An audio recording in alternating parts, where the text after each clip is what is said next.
I'm Alex Mitchell, and I'm going to present to you my management plan for the St. Gabriel Land Company. I know Bubba was interested in using the property for personal and private use only and was interested in using it recreationally. Luckily, managing for game species will benefit the property as a whole.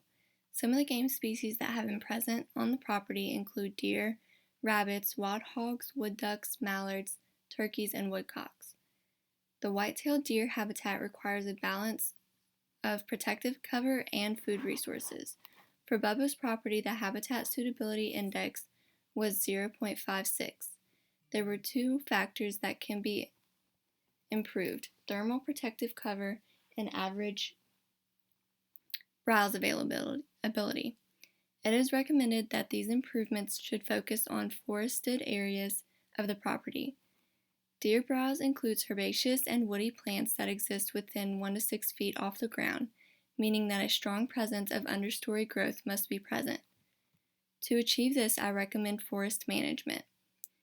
This includes phases of improvement cutting and thinning. Both will be addressed later on. These actions will help create gaps within the forests in order to promote multiple age classes of trees to grow, thus increasing the vertical and horizontal structure available for wildlife. In doing these techniques, it will also improve the habitat for other species, including the American woodcock and migratory songbirds.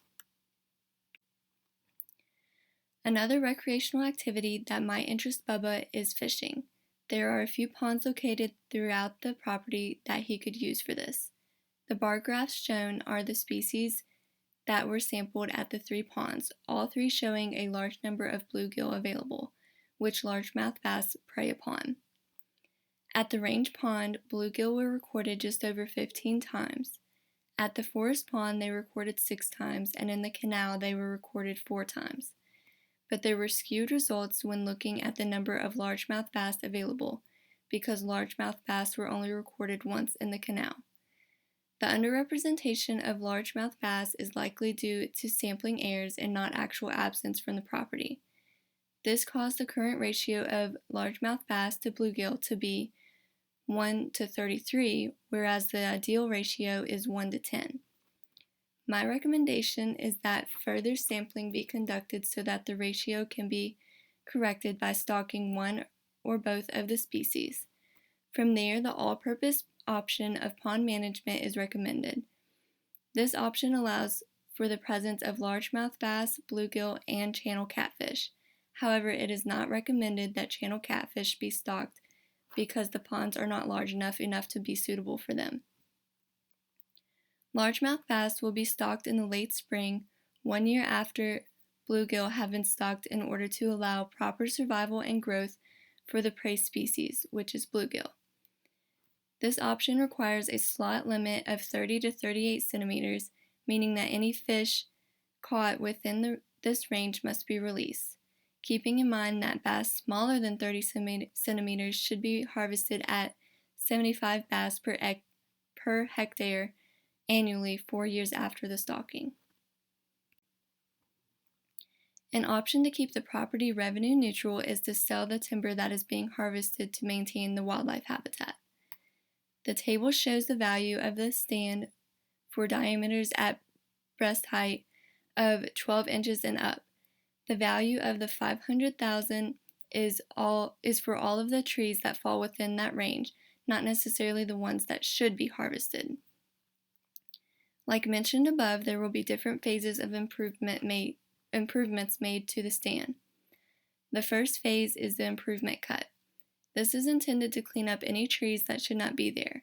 Unfortunately, this does include overmature, damaged, dying trees, and invasive or non-native species. Removal of these is crucial to the overall health of the forest because it helps eliminate the competition for water, sunlight, and nutrients that they imposed upon their surroundings. It will encourage the growth of understory species as well, thus creating a more heterogeneous stand. Once the harvestable trees have been removed, the remaining ones that are undesirable should be killed by injection. This will widen the gaps created, allowing for further growth of the understory. The second phase is thinning. This phase involves harvesting the trees that would otherwise die to be used for market value. Again, this will cause more gaps in the overstory, allowing more light into the forest and increasing mass production. It will increase growth in the midstory and the understory, increasing potential habitat for migratory songbirds. The first thinning should occur when the trees have reached around 14 inches dBH. The second thinning should occur when trees have reached around 20 to 22 inches dBH. There are options of doing frequent light thinnings or less frequent heavy thinnings.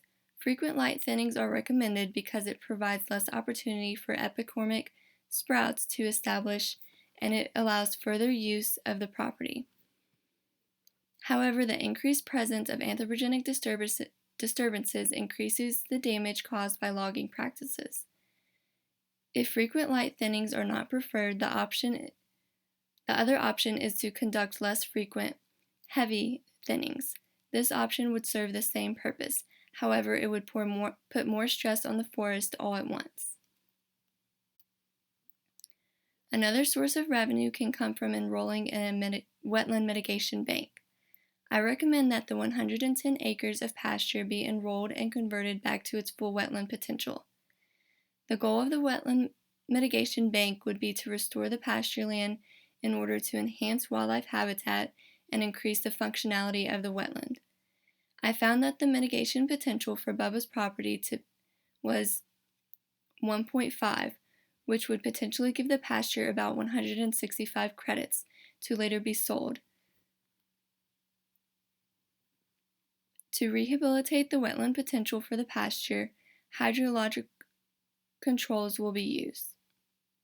I suggest installing flumes to the ditches at the back of the property, which are shown in the yellow circles on the property drainage map, and a ditch plug to the ditch that spans across the property, which is shown in the pink circle. The addition of these structures will restore the hydrology of the system and in turn reestablish the pre-existing wetland.